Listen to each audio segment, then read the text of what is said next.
শুভ সন্ধ্যা বন্ধুরা। তোমাদের সন্ধ্যের টিফিন খাওয়া হয়ে গেছে? তো আমি আজকে ভাবলাম একটু বাটি চচ্চড়ি দিয়ে মুড়ি খাবো।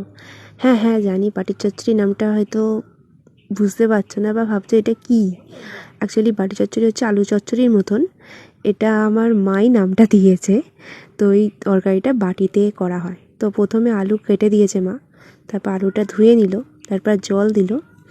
জল দেওয়ার পর এবার ওতে নুন হলুদ দিয়ে একটু নেড়ে ওটা গ্যাসে বসানো হবে। তো তারপর লাস্টে নামানোর সময় তেল দেওয়া হবে। তো এই তরকারিটা আমার দারুণ খেতে লাগে। আমি জানি নামটা হয়তো কেউ এরকম শোনোনি, বাটি চচ্চড়ি আবার কি, এই কথাটা সবাই বলে। অ্যাকচুয়ালি কড়াতে করলে হয় আলু চচ্চড়ি, আর বাটিতে করলে হয় বাটি চচ্চড়ি। তো আমি এখানে গ্যাসটা মাকে জ্বেলে দিলাম। তো এবার শুধু তরকারিটা বসানো হবে। তারপর একটু সেদ্ধ হলে লাস্টে নামানোর সময় তেল দিলেই ব্যাস, তরকারি রেডি। তো তোমরা কে কী টিফিন খাচ্ছ আমাকে একটু জানিও।